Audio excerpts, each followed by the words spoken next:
हम लोग पढ़ेंगे कोलाइडी कणों पर आवेश उत्पत्ति। कोलाइडी कणों पर आवेश जो उत्पत्ति होती है कैसे होती है, किसके कारण होता है। तो हम जानते हैं कि कोई भी कोलाइडी कण है जो आवेशित होता है, लेकिन सभी कोलाइडी कण पर एक ही प्रकार के आवेश होते हैं। या तो वो धनायन होगा तो धनायन ही को अवशोषित करेगा, यदि ऋणायन है तो ऋणायन। आवेश एक ही प्रकार का आवेश रहता है। यह आवेश या तो धन हो सकता है या तो ऋण हो सकता है।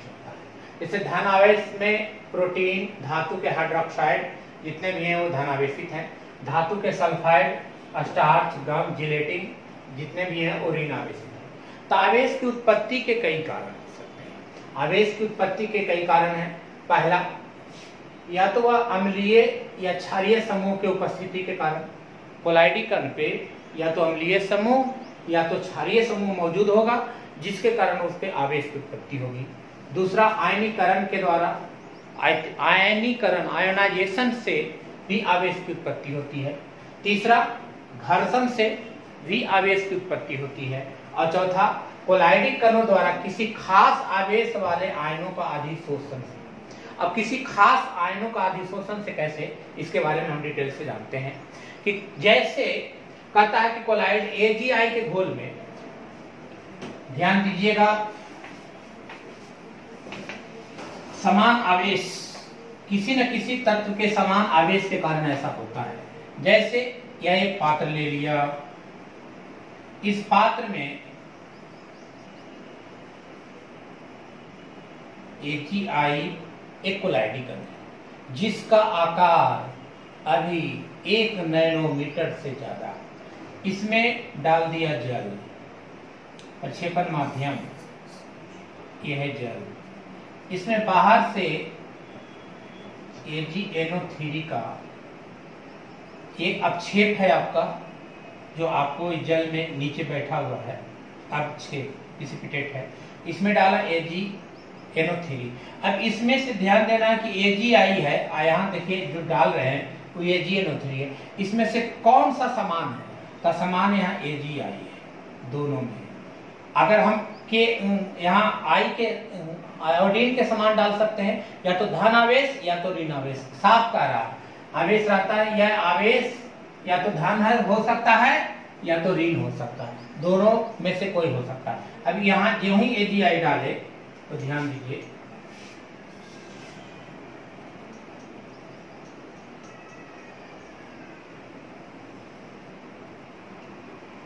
AgI है। अब इसके चारों तरफ अधिशोषण हो जाएगा। किसका अधिशोषण हो जाएगा? Ag का अधिशोषण हो जाएगा। अब अधिशोषण होकर के, अधिशोषित होकर के इसके चारों तरफ से वो ग्रहण कर लेगा। AgI सब AgI है। अब इसके चारों तरफ बढ़ जाएगा Ag।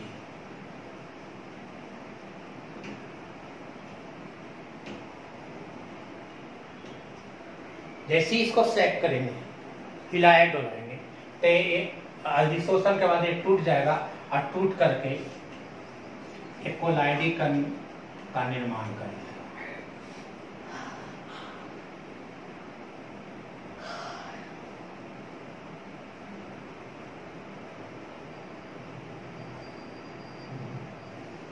इसके चारों तरफ एक लेयर बनाएगा, तो ये आपको कहलाएगा कोलाइडल पार्टिकल्स। अब किसका कोलाइडल पार्टिकल्स बनाएगा? AgI।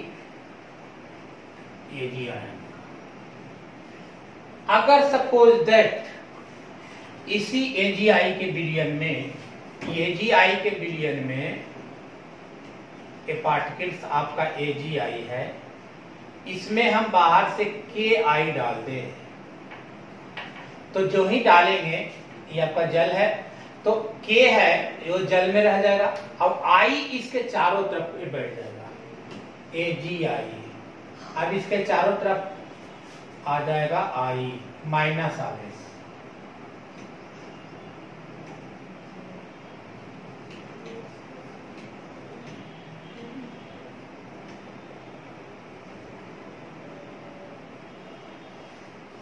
इस प्रकार अब इसमें आई क्यों आया, क्योंकि के आई में आई यहाँ समान है, तो समान है तो आई पर माइनस आवेश है। इस प्रकार इसको जब सेट करेंगे तो ये टूट जाएगा और टूट कर फिर कोलाइडल पार्टिकल्स बनाएगा।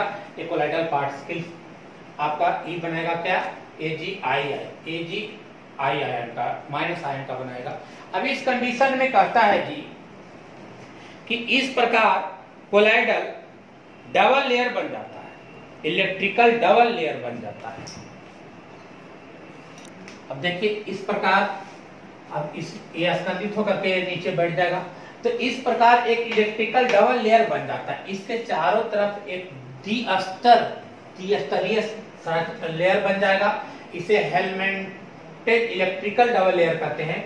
उसमें से जो एक लेयर होती है, जैसे ये ठोस है, इस पर धन आवेश आकर के चिपका है, अधिशोषित हुआ है, तो ये जो पहला जो लेयर है वो स्थिर रहता है, और जो दूसरा लेयर जितने भी उसके बाद लेयर होती है वो चलायमान मूवेबल होता है, गतिशील होता है। तो उसमें से एक लेयर फिक्स होती है और उसके बाद दूसरा लेयर जो रहता है वो दोनों वो चलायमान होता है, और दोनों लेयरों के बीच में एक विभव, स्थिर लेयर और चलमान लेयर के बीच में एक विभव उत्पन्न होता है, जिसे हम लोग जीटा पोटेंशियल या जीटा विभव कहते हैं। इस प्रकार अगर वो ऋण आयन आकर के चिपका, जैसे दूसरे कंडीशन में दिखाएं कि ठोस है, इसमें ऋण आयन आकर चिपका, तो ये ऋण आयन जो है वो स्थिर लेयर है, और उसके बाद ये जो लेयर है वो आपका द्विक स्तर संरचना बनाएगा। तो उसमें से एक लेयर स्थिर होगा और दूसरा लेयर जो चलायमान होगा।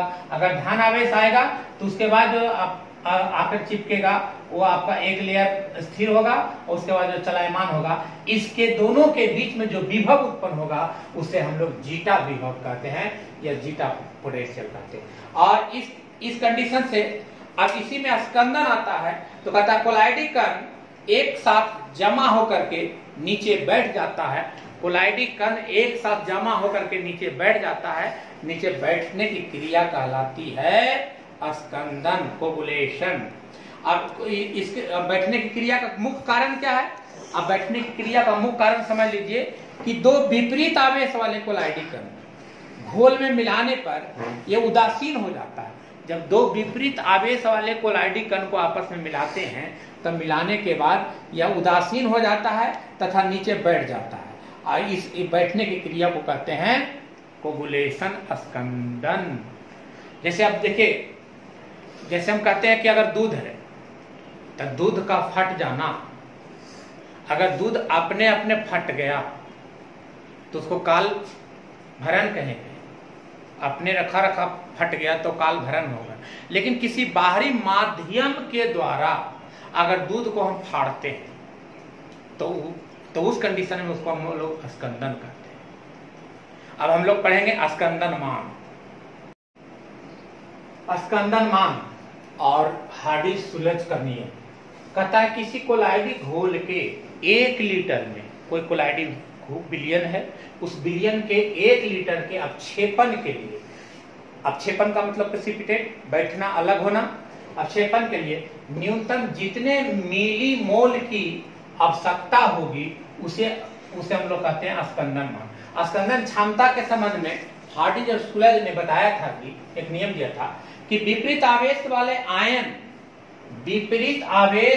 आयन की संयोजकता जितनी अधिक होगी, विपरीत आवेश वाले आयन की संयोजकता जितनी अधिक होती है, अपक्षेपण या स्कंदन शक्ति उतना ही प्रबल होती है। जैसे हम 3 तत्व ले लिए हैं, एक है एल्युमिनियम, एक है मैग्नीशियम, एक है सोडियम।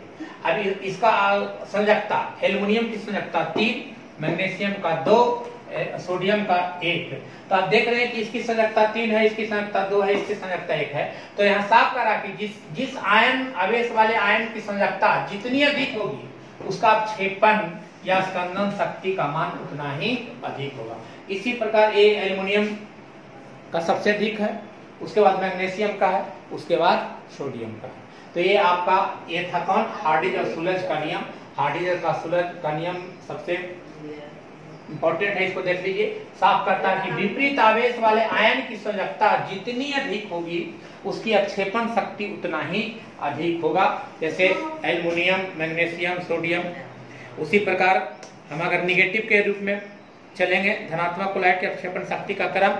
तो जिसका आवेश जैसे -4 है, किसी का आवेश -3 है, किसी का आवेश -2 है, किसी का आवेश -1 है, तो -4 -3 -2 -1 इस प्रकार का क्रम आपका बढ़ते चला जाएगा।